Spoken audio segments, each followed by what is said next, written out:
Okay guys, we're back inside of Helldivers, and this morning we've got a bit of a different video for you guys. Now that the premium Warbond Viper Commandos has been out for a few days, we've had some excessive time to spend checking out the weapons inside of it, including the AR-23A Liberator Carbine, the SG-22 Bushwhacker, and the K2 Throwing Knife. And today we're going to be giving you guys a breakdown of what they do, how they play, and whether it's worth your time or not. In turn, whether you guys should be getting the premium Warbond Viper Commandos at this stage. So with that being said, if you haven't already, smash that beautiful blue thumbs up and subscribe with post notifications turned on. It'd be greatly appreciated. On top of that, check out our sponsor, Instant Gaming, the company that is a digital retailer specializing in video games and related services across various gaming platforms. The company offers a wide range of digital game keys and subscriptions for PC, Mac, and consoles alike, providing instant delivery and discounts up to 70%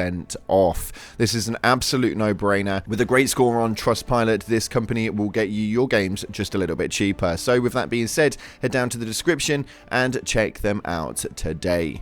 So let's dive on into the game in turn. Starting off, we have the AR-23A Liberator Carbine. Now this is a high recoil, fast handling assault rifle that we knew full well would be a little bit lackluster.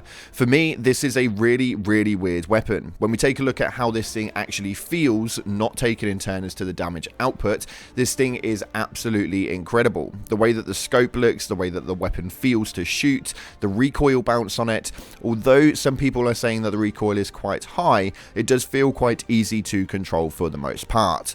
Other than the fact that it's got a really small magazine, making this more of a burst off, you guys are able to set off quite a lot of small enemies in a quick succession.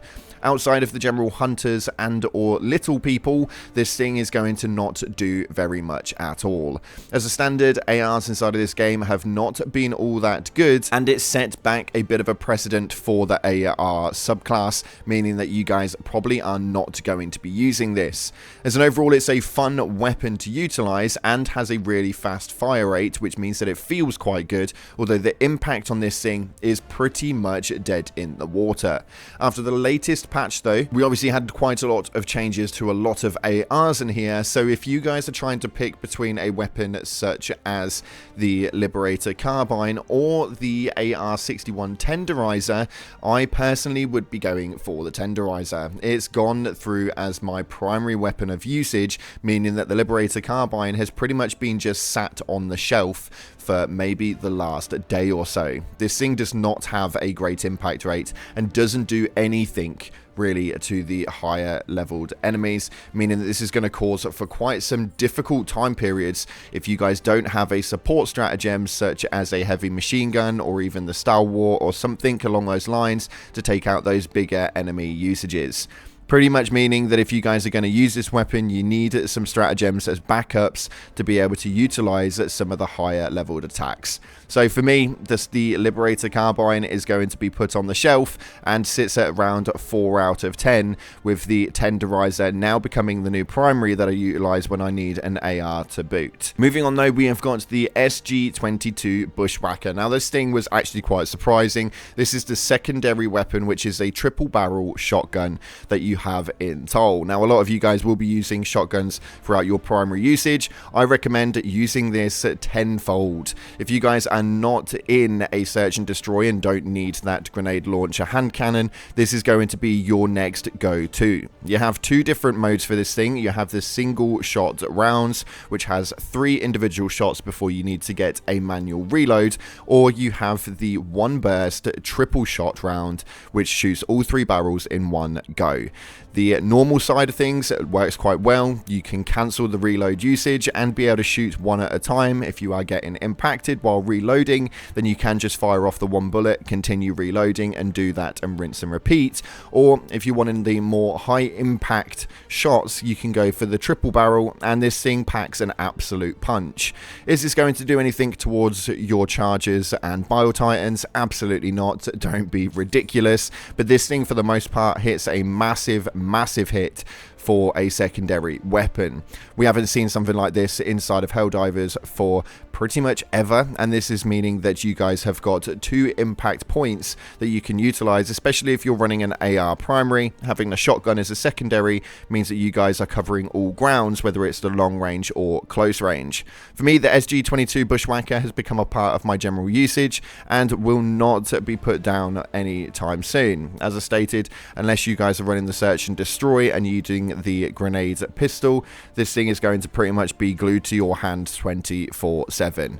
This for me, as far as the secondary goes, sits at about an 8 out of 10, meaning that it has so many different usages as a single round or a triple round, and it works so damn well. I'd like to state that this works as intended, as it's not overly impactful that it's doing some crazy things right now, but it's definitely going to do enough that you guys are definitely going to have a lot of fun with it. And for me, as far as the premium Warbond goes, buying the Viper Commandos Warbond alone would be dependent on this weapon. So if you haven't already got it, make sure you do get it for this reason alone. And finalizing with the K2 throwing knife, it seems that the Bushwhacker may be the only reason why you are actually purchasing this as far as weapons go, because the K2 throwing knife was quite possibly the worst idea I've seen for a utility knife in the game yet. Why on earth this would be utilized the way it has been? You have 8 individual knives, and if you are using a grenadier styled armor set which gives you extra grenades, you will obtain 10 throwing knives per usage. These things are borderline useless. They don't throw straight, they don't throw to reticle point, and as far as damage goes, they do a mediocre level of damage, meaning that if you are just trying to get rid of hordes, it may well be a decent usage, but throwing these things to anything other than a hunter will mean that they run at a really bad state. The aiming on this thing is absolutely insane, and they have absolutely no stealth ability whatsoever.